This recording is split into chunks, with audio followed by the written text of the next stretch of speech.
Saudara, pemerintah Indonesia berencana menampung dan mengobati warga Gaza Palestina di Pulau Galang, Kepulauan Riau. Namun rencana ini menuai pro dan juga kontra, termasuk tuduhan Indonesia membantu mengosongkan atau mengeluarkan warga Gaza dari wilayahnya. Kita akan bahas bersama dengan Guru Besar Hukum Internasional Universitas Indonesia. Melalui sambungan daring sudah ada Profesor Hikmahanto Juwana, kemudian ada anggota Komisi 1 DPR dari fraksi PKS, Pak Syahrul Aidi Ma'azat, nanti akan bergabung kemudian, dan juga ada Ketua Presidium Mercy, Pak Hadiki Habib. Selamat pagi, Assalamualaikum Bapak-Bapak. Selamat pagi, Waalaikumsalam warahmatullahi wabarakatuh. Iya, pemerintah Indonesia berencana ini untuk menampung 2.000 warga Gaza di Pulau Galang, Kepulauan Riau. Dan kita tahu Prof. Hikmahanto dan juga Pak Hadiki, rencana ini dikemukakan ketika Perdana Menteri Israel Benyamin Netanyahu mengemukakan niatnya mengambil alih kota Gaza.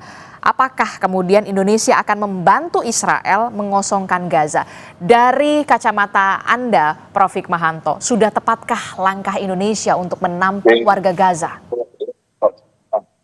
Saya beranggapan bahwa tindakan ini sangat tidak tepat. Ya, jangan sampai Indonesia nanti dikatakan oleh Israel tidak bisa membedakan antara naif dengan bodoh. Begini, kenapa saya mengatakan seperti itu? Kalau misalnya saya melihat BBC Indonesia melaporkan bahwa petinggi Mossad David Barnea juga dilaporkan telah berdiskusi dengan utusan khusus pemerintah Amerika Serikat Steve Witkoff guna meminta dukungan pemberian insentif kepada Indonesia dan 4 negara lain.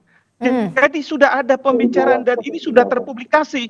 Jadi kalau misalnya katakanlah pemerintah Indonesia menerima, pasti dikaitkan dengan masalah ini. Dan ini bertentangan dengan hukum humaniter internasional, dan ini bertentangan dengan apa yang diperjuangkan oleh rakyat Palestina, yaitu masalah tanah. Masalah Palestina dengan Israel bukan masalah agama, solidaritas ini dan itu. Masalah tanah yang diambil oleh Israel, dan Israel di bawah Perdana Menteri Netanyahu sudah menginginkan agar Gaza diambil alih karena Gaza selama ini dianggap sebagai momok serangan-serangan dari ke Israel, karena di sana ada Hamas.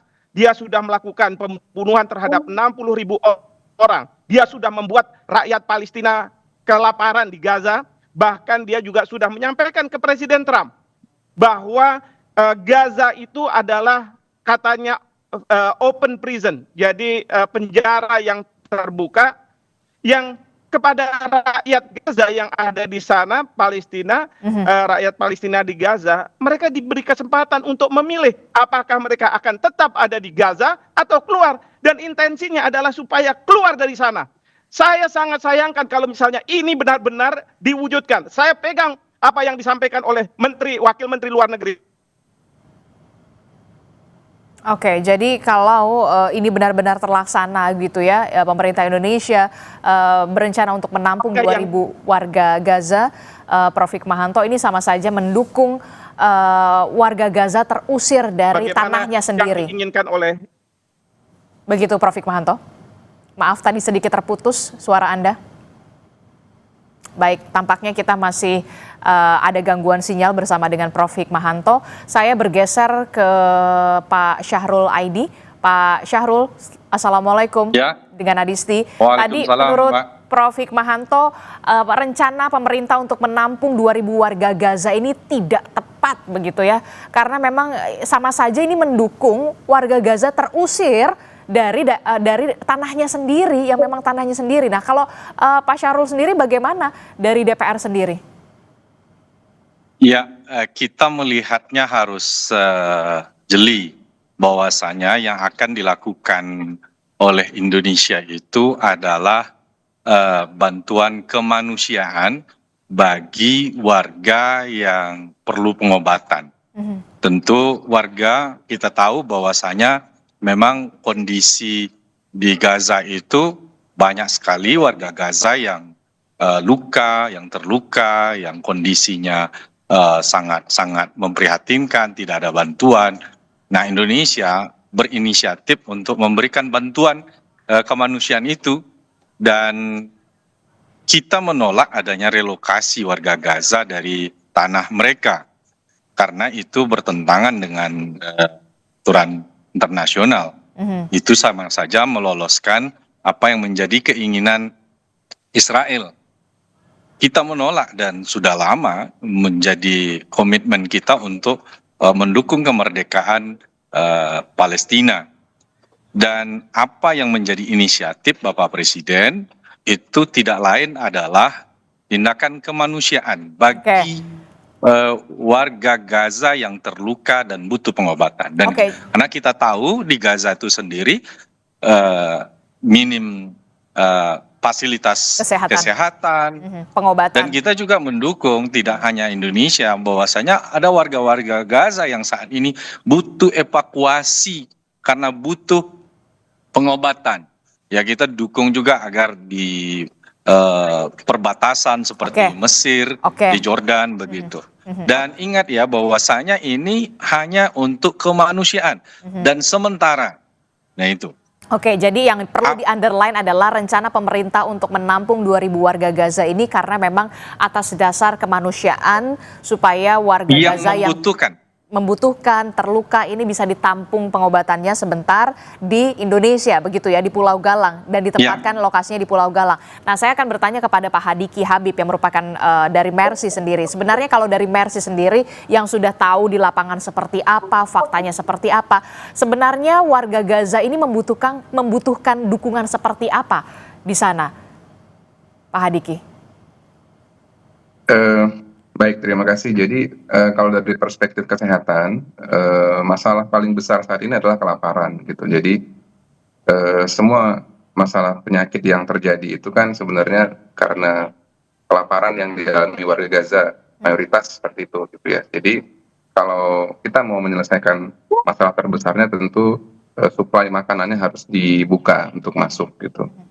Itu yang masalah kesehatan terbesar dan terbanyak saat ini, hampir dari 2 juta warga itu yang mengalami kelaparan, dari mulai anak-anak sampai orang tua. Itu yang pertama.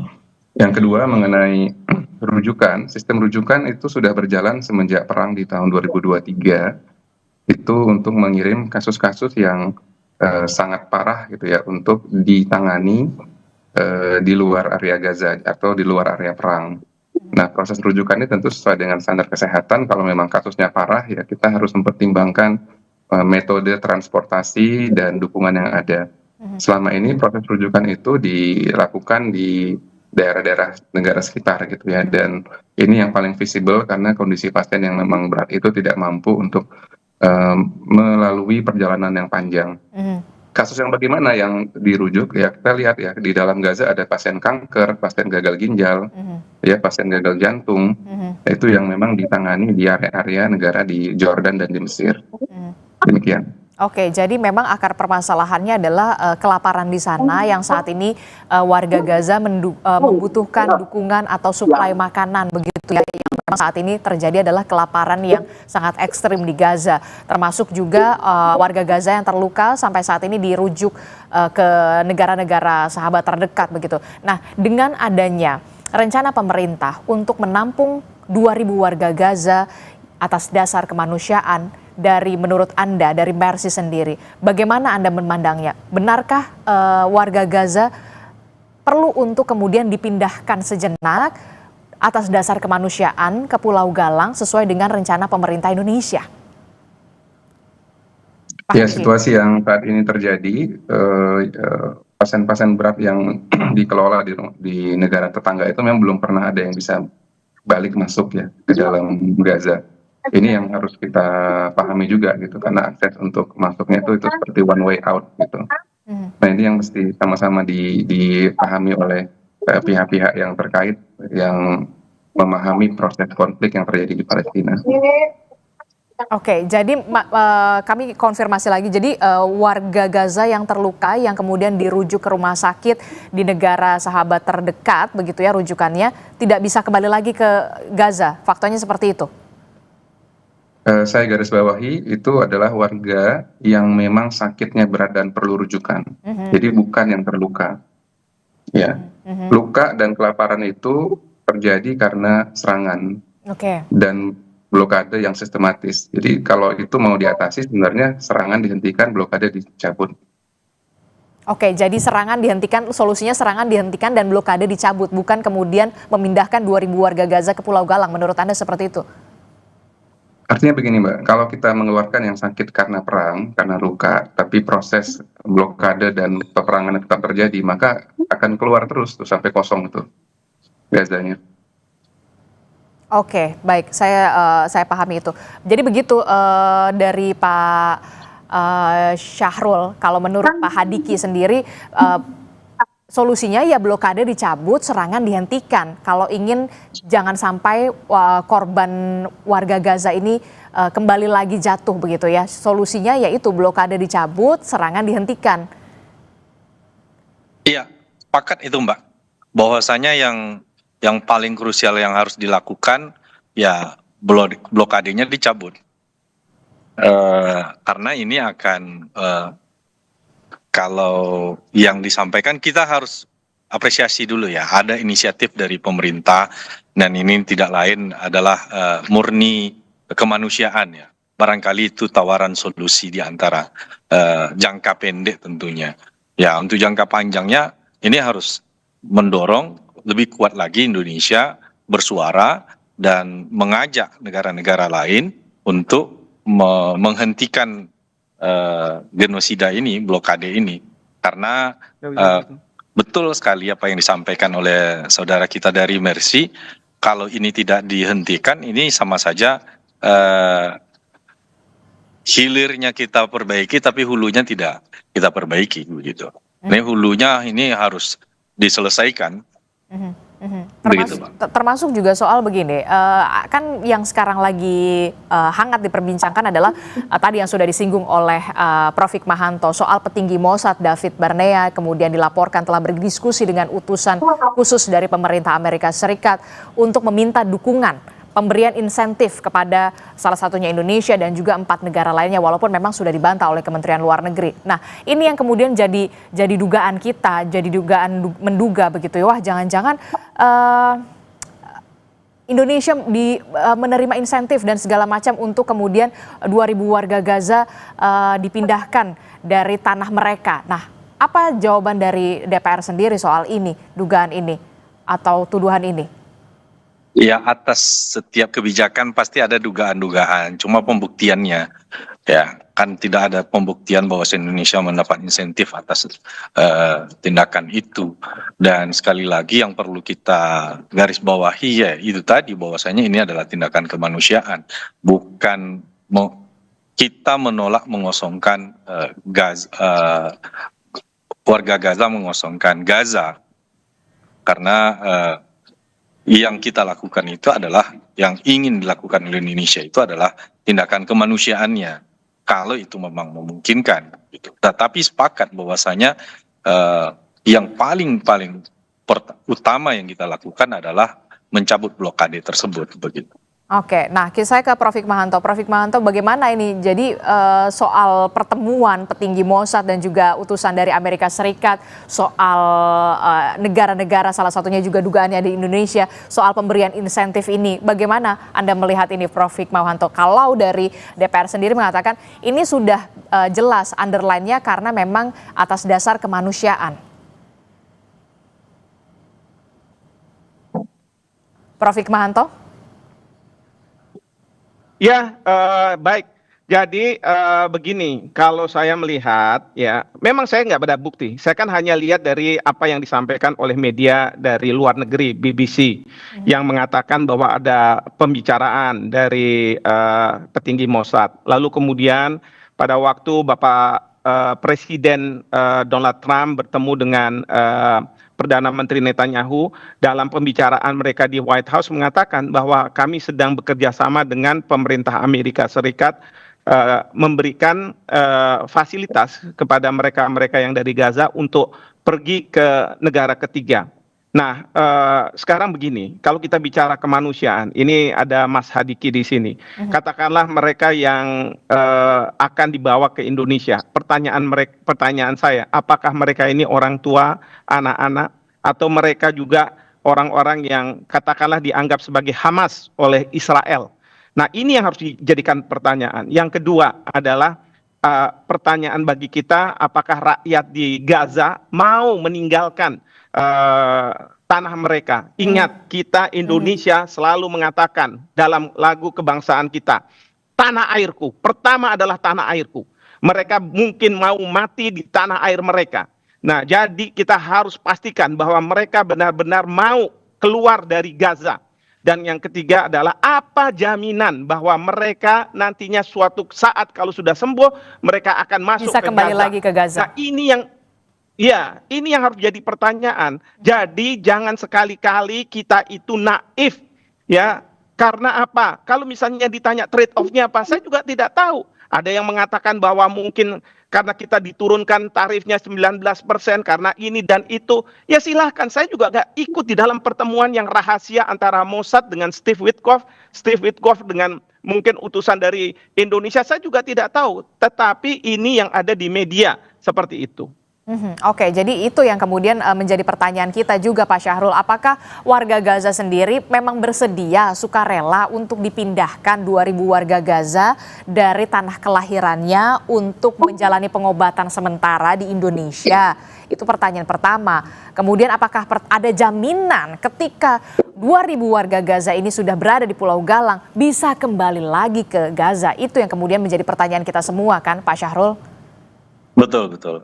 Nah, tentu kebijakan ini tidak lepas dari koordinasi juga dengan memastikan apa yang menjadi kecurigaan tadi bisa ditepis. Bahwasanya ada prasyarat ketika Indonesia membawa warga Gaza yang butuh bantuan kemanusiaan itu dipersyaratkan bahwa mereka berhak untuk kembali ke, dan karena memang di Mesir sendiri karena kan pintunya di Mesir. Dan kadang saya mendengar juga bahwasanya warga Gaza yang keluar dari Mesir itu tidak boleh lagi masuk ke Mesir. Nah, ini sepakat, jadi kita ingin memastikan bahwasanya apakah betul Mesir memberikan peraturan orang Palestina yang keluar lewat Mesir dia tidak boleh lagi masuk ke Mesir. Nah, kekhawatiran ini. Jadi yang penting yang perlu kita garis bawahi bahwasanya kita apresiasi inisiatif pemerintah untuk kepedulian, karena mungkin melihat sarana kesehatan yang selama ini ada seperti di Jordan, di Mesir mungkin tidak memadai. Nah, ada inisiatif Indonesia untuk itu.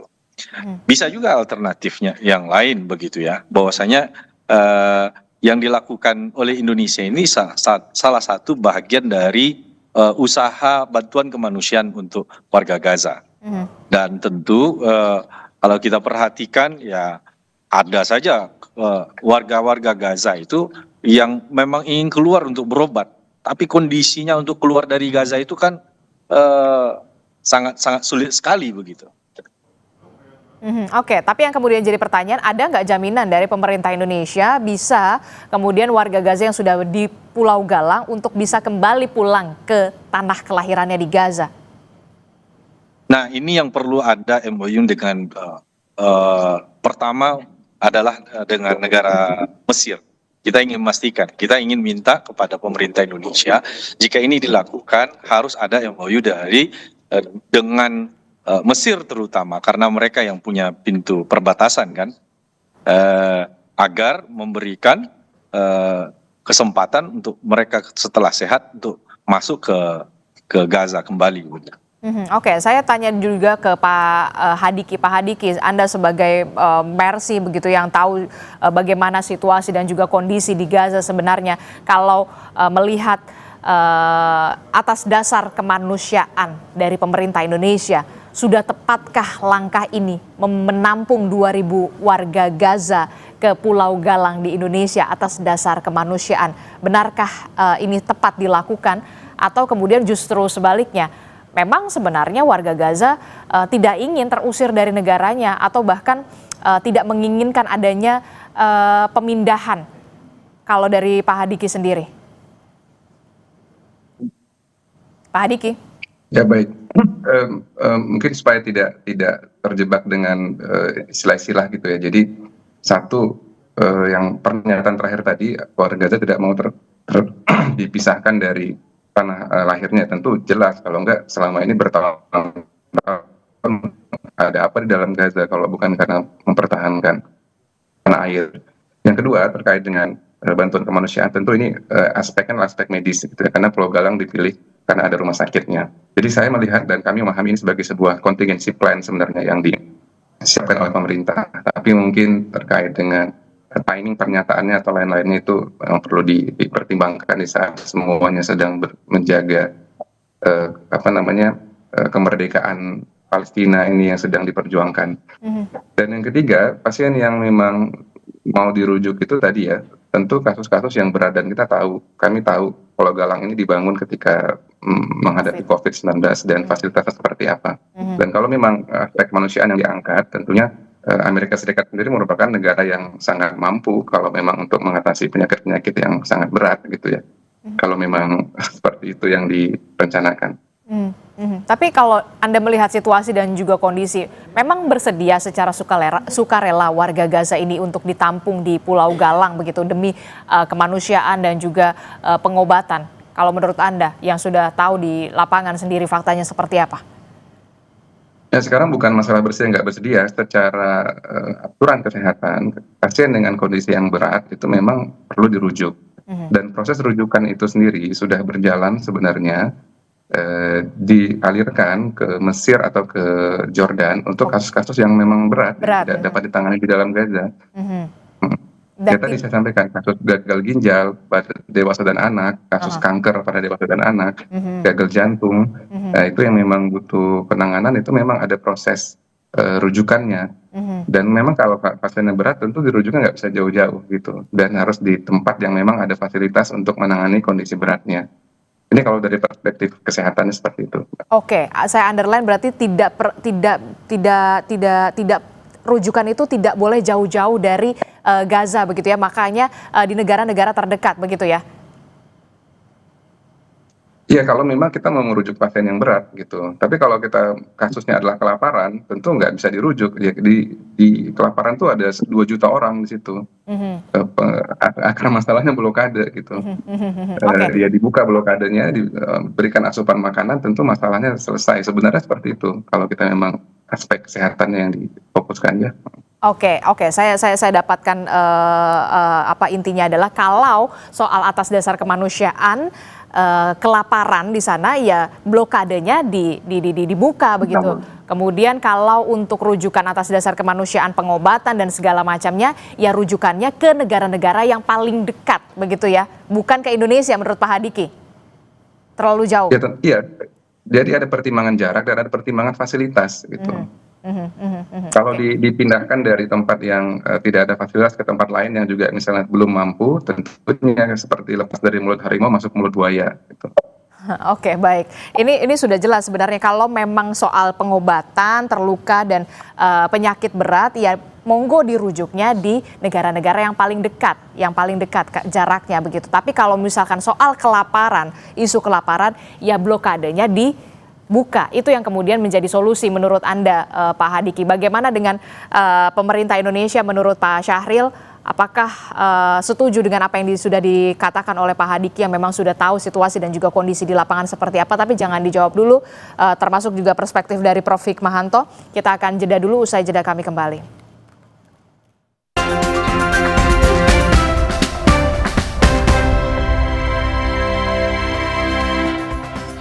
Terima kasih Anda masih bersama kami dalam Sapa Indonesia Pagi. Saudara, kita masih membahas soal rencana pemerintah Indonesia yang ingin menampung 2.000 warga Gaza dan sudah menyiapkan Pulau Galang ketika warga Gaza ini ditampung di Indonesia atas dasar kemanusiaan. Kita masih membahasnya bersama dengan DPR, kemudian ada Prof. Hikmahanto Juwana, kemudian ada Pak Hadiki dari Mercy. Saya ke Pak Syahrul dulu. Pak Syahrul, tadi jelas dikatakan oleh Pak Hadiki dari Mercy bahwa situasi kondisinya seperti itu di lapangan.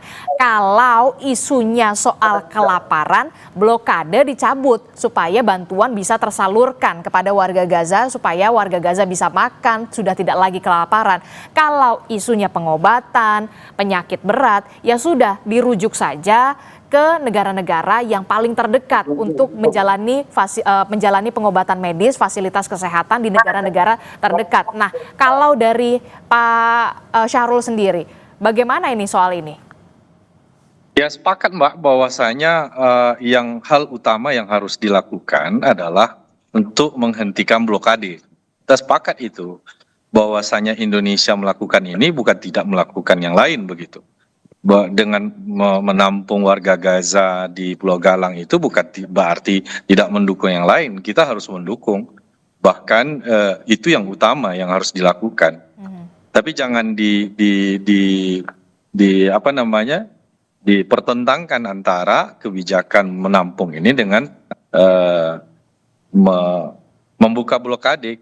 Indonesia kita dukung pemerintah Indonesia untuk hal yang paling krusial yang harus dilakukan untuk menyelesaikan permasalahan di Gaza itu adalah memastikan pasokan makanan masuk ke Gaza begitu. Kalau Prof. Hik, bagaimana pandangan Anda soal ini? Anda setuju dengan apa yang dikatakan Pak Hadiki? Ini sekali lagi saya harus katakan ya, di awal pada waktu Presiden Trump akan menjadi presiden mengambil posisi, itu Steve Witkoff sudah mengatakan, utusan beliau di Timur Tengah ini mengatakan bahwa 2 juta orang akan dikeluarkan dari Gaza. Karena apa? Ini sesuai dengan keinginan dari Israel untuk memastikan bahwa Gaza itu tidak akan ada serangan lagi. Dan yang digunakan oleh Israel itu adalah peristiwa 7 Oktober 2023. Bahwa saya punya right to self defense. Tetapi kita tahu kan rakyat dunia mereka mengatakan bahwa yang dilakukan oleh Israel ini adalah genosida, ini merupakan ethnic cleansing. Bahkan kita Indonesia sendiri sudah melakukan itu, ya. Bahkan resmi kemarin Bapak Menlu segala sudah menyampaikan seperti itu bahwa ini ethnic cleansing. Satu. Yang kedua, 60.000 orang ditembak mati dan itu mengundang kritikan. Bahkan kritikan itu sekarang sudah berevolusi menjadi pengakuan dari negara-negara Eropa terhadap negara Palestina bulan September yang akan datang nanti di dalam sidang umum PBB. Jadi 60.000 itu kalau ditembakin lagi, semua dihabisin lagi, itu Israel justru akan hilang ya dari peta. Lalu yang ketiga, kita tahu bahwa ada pemberitaan terkait dengan petinggi Mossad ya. Nah, ini saya nggak tahu ya, pemerintah menyiapkan ini, selalu mengatakan pemerintah bilang kami menyiapkan. Saya khawatir ini merupakan alasan pemerintah kepada pemerintah Amerika Serikat. Saya udah coba loh ya, masalah kemanusiaan ini saya mau terima, kan kita udah deal nih. Saya udah mau terima, tapi saya menghadapi nih masalah di rakyat saya. Aduh, Indonesia kita besar, sebentar lagi kita merayakan kemerdekaan kita, kedaulatan kita ada di mana? Tidak seharusnya seperti itu. Ya, kita minta pemerintah jangan sekali-kali tunduk dengan mengatakan bahwa kita sudah lakukan persiapan, tetapi rakyat kita yang tidak mau, lalu kemudian akhirnya diselesaikan. Tidak seperti itu. Kita harus membantu habis-habisan terhadap rakyat Palestina yang hilang tanahnya. Jadi menurut Anda kalau Anda mengatakan langkah pemerintah ini untuk menampung 2.000 warga Gaza sama saja kemudian mengusir dari tanah kelahiran mereka, apa yang perlu dilakukan sebenarnya? Dan sebagai alasan pemerintah kepada Amerika Serikat bahwa saya sudah melakukan apa yang saya sepakati, hanya saja ada permasalahan di dalam negeri saya sehingga saya tidak bisa melakukan apa-apa. Itu kan sayang kalau misalnya seperti itu, ya kan? Kalau misalnya kita tanya nih sama pemerintah, kapan akan dihadirkan? Kapan, apakah sudah ada kesepakatan dengan otoritas Palestina? Apakah sudah ada persetujuan dari masyarakat? Gak ada semua. Selalu dikatakan kita sedang menyiapkan, kita menyiapkan. Itu kan seolah-olah supaya janji kita ke Amerika Serikat seolah-olah terpenuhi, gitu kan? Oke, Bung Syahrul, respon Anda? Iya, tentu pasti ada dugaan ya, setiap kebijakan kita kan belum juga mendapatkan dari pemerintah secara teknis pelaksanaannya seperti apa, kemudian warga Gaza yang bagaimana secara detail tadi sudah disampaikan. Memang betul ya, permasalahan di jarak ketika yang sangat kritis tentu dengan jarak Indonesia yang cukup jauh tentu tidak memungkinkan juga untuk dibawa ke sana. Tapi intinya kita harus hormati bahwasanya ini adalah murni inisiatif untuk bantuan kemanusiaan. Nah, seperti apa secara teknis, nah ini yang mesti kita diskusikan dulu gitu ya. kita bicarakan dengan pemerintah, ingin memastikan untuk menepis apa yang menjadi anggapan bahwasanya tindakan pemerintah ini adalah kompensasi ya, atau inisiatif apa namanya, timbal balik dari insentif pajak itu. Saya rasa itu tidak beralasan. Selama ini memang Indonesia kan kita tahu bahwasanya bantuan Indonesia untuk Palestina itu luar biasa begitu. Sampai ada rumah sakit Indonesia di sana. Cuma kan kondisinya membangun rumah sakit di jalur Gaza dengan kondisi sekarang kan tidak memungkinkan begitu. Barangkali itulah yang melandasi Pak Prabowo untuk berinisiatif, ya kalau memungkinkan untuk ditampung di Indonesia, ya kita tampung di Indonesia, begitu kira-kira. Oke, Sampai sekarang kan kita belum melihat, ya jangan terlalu jauh kita berprasangka. Yang jelas kita anggap, ya jadikan ini inisiatif Indonesia untuk memberikan bantuan kemanusiaan dan bukan berarti menutup ke bantuan yang lain begitu. Tapi sepakat tadi yang disampaikan oleh saudara kita dari Mercy bahwasanya hal utama yang harus dilakukan oleh seluruh negara, Indonesia menjadi pelopornya, adalah untuk mencabut blokade. Karena kalau tidak dicabut blokade ini ya sama saja. Oke, bagaimana Prof. Hikmahanto merespon? Jangan terlalu jauh untuk berprasangka. Ya gini ya, kalau misalnya kita mau dari sisi kemanusiaan, ya cobalah kita contoh negara-negara lain. Kan mereka mengirimkan bantuan kemanusiaan itu melalui pesawat udara mereka jatuhkan ke rakyat Palestina di Gaza. Kenapa kita nggak begitu? Kedua, kenapa kita tidak bisa misalnya memperbesar rumah-rumah sakit buat oleh tentara kita yang dikirim oleh Bapak Presiden pada waktu beliau menjadi Menhan, besarkan itu, lalu kemudian fasilitas-fasilitas yang lain. Kenapa harus bawa ke Indonesia yang berjam-jam untuk sampai, lalu kemudian bagaimana dari Gaza ke apa namanya bandar udara terdekat, ya pasti ada di Mesir atau mungkin di Yordania. Itu kan butuh waktu, butuh biaya dan lain sebagainya. Apa nggak ada cara lain gitu, seperti membiarkan rakyat Palestina ada di Palestina, tetapi kita menyelesaikan masalah kemanusiaannya. Bahkan kalau perlu kita melakukan dorongan-dorongan kepada negara-negara Eropa yang baru akan mengakui ini untuk ayo kita bersama-sama melakukan sesuatu. Jangan kemudian kita mengambil tindakan seperti ini. Ingat ya, waktu Bapak Presiden ke Turki menawarkan masalah ini, Turki sudah mengatakan bahwa tidak, rakyat Palestina harus tinggal di Palestina. Ya, jadi saya melihat bahwa apa yang disampaikan oleh Bapak Presiden sudahlah. Ini Bapak Presiden nggak pernah salah. Ya, yang salah adalah para pembisik-pembisiknya, penasehat-penasehatnya. Itu yang salah. Melihat permasalahan ini, Presiden tidak pernah bersalah.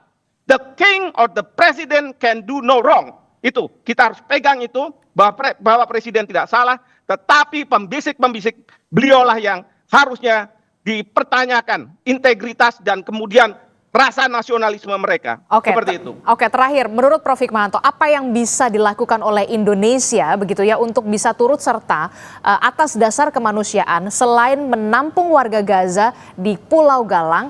Seperti yang kita tahu tadi, negara-negara Eropa saja sudah mau mengakui kedaulatan atau kemerdekaan Palestina. Apa sebenarnya yang bisa dilakukan oleh Indonesia untuk bisa mengatasi isu permasalahan kemanusiaan ini yang kita lihat sudah genosida semakin parah begitu dilakukan oleh Israel? Ya. Kirim pesawat-pesawat TNI kita untuk mendrop makanan-makanan dan obat-obatan kepada rakyat di Gaza. Lalu koordinasi dengan Mercy kira-kira di mana posisinya untuk supaya bisa di drop. Karena saya lihat negara-negara Barat juga melakukan itu dan Israel tidak melakukan penyerangan apapun terhadap mereka. Memang kalau lewat darat dari Israel itu mereka hanya satu organisasi yang di-approve oleh Israel untuk bisa menyalurkan makanan dan lain sebagainya. PBB pun tidak boleh, UNRWA tidak boleh masuk ke sana karena dianggap bahwa ini akan terafiliasi dengan Hamas. Jadi itu yang pertama kita lakukan. Yang kedua, buat rumah sakit, gelar rumah sakit sementara yang ada, yang sudah ada itu lebih besar lagi, kirim pasukan TNI kita kesehatan untuk ikut membantu Mas Hadiki menyelesaikan mereka yang terluka.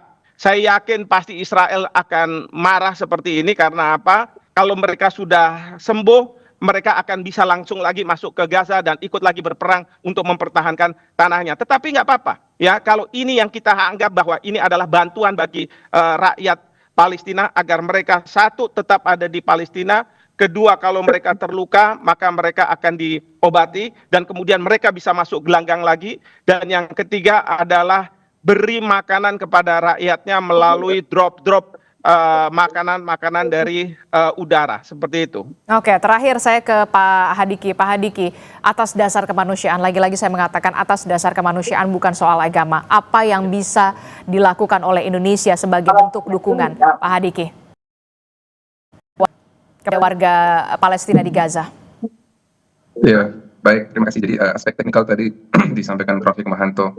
Nah, kita di lapangan tentu sangat perlu sekali ya dukungan diplomasi kemanusiaan dari baik dari negara maupun dari masyarakat gitu ya. Dari masyarakatnya artinya kelompok-kelompok masyarakat saat ini dapat melakukan pengangkatan isu ini terus-menerus dan mendukung negara untuk melakukan diplomasi kemanusiaannya di forum-forum legal gitu. Meskipun memang sudah hampir 2 tahun lebih nih forum-forum legal ini belum pernah memberikan eksekusi yang nyata terhadap pernyataan yang atau keputusan yang dibuat gitu.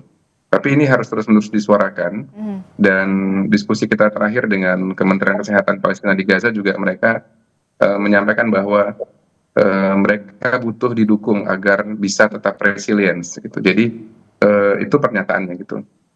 Kami butuh didukung supaya kami tetap bisa resilient, tetap bisa mempunyai daya lenting untuk bertahan di dalam Gaza. Nah itu yang harus kita garis bawahi dengan segala aspek yang mungkin bisa dibantu. Utamanya adalah dari diplomasi kemanusiaan yang memang difokuskan oleh Indonesia saat ini. Mudah-mudahan. Insya Allah, mudah-mudahan. Saya terakhir ke Pak Syahrul. Pak Syahrul, apa yang bisa didorong oleh Komisi 1 DPR RI? Anda perpanjangan tangan juga dari warga, begitu ya. Apa yang bisa didorong oleh DPR kepada pemerintah pusat atas dasar kemanusiaan sebagai bentuk dukungan kepada Palestina? Terakhir. Iya, kita tahu bahwasanya saat sekarang ini negara-negara, bahkan negara Eropa yang selama ini mendukung Israel sudah berbalik untuk mendukung Palestina, kemerdekaan Palestina, diantaranya Inggris, Prancis, ya, dan beberapa negara lainnya. Dan Indonesia sudah lama dan akan terus bisa memainkan perannya untuk kemerdekaan rakyat Palestina ini. Apa yang tadi menjadi inisiatif itu hanya bahagian kecil dari bantuan bentuk kepedulian Indonesia terhadap rakyat Palestina. Dan secara politis kita tahu bahwasanya di bawah kepemimpinan Pak Prabowo ini lebih maju ya dalam diplomasi untuk membantu rakyat Palestina. Mudah-mudahan ini bisa terwujud bersama-sama tentunya, karena memang tidak cukup Indonesia, perlu ada dukungan dari negara-negara lain, dan kita lihat ada kemajuan di negara-negara Eropa ya, tinggal Amerika sendiri ya, tinggal Amerika yang bersikukuh untuk mendukung Israel. Mudah-mudahan warga dunia, pemerintah, negara-negara di dunia ini di sidang umum PBB nanti betul-betul memberikan dukungan terhadap kemerdekaan Palestina dan menolak vetonya Amerika. Nah ini seperti apa bentuknya sehingga ini semua bisa selesai. Selama ini sebetulnya tidak tereksekusinya apa yang menjadi keputusan-keputusan sidang di PBB, organisasi internasional, itu tidak lain karena adalah veto Amerika. Hentikan serangan segera kepada warga Palestina di Gaza dan juga cabut blokade supaya kemudian warga Palestina di Gaza tidak lagi kelaparan. Terima kasih anggota Komisi 1 DPR dari fraksi PKS, Bung Syahrul Aidi. Ma'azat, kemudian juga ada Profesor Hikmahanto Juwana yang merupakan Guru Besar Hukum Internasional Universitas Indonesia, kemudian juga ada Ketua Presidium Mercy, sudah ada Bung Hadiki Habib sudah bergabung bersama kami. Terima kasih Bapak-bapak, sehat selalu. Wassalamualaikum warahmatullahi wabarakatuh. Selamat pagi. Waalaikumsalam. Terima kasih.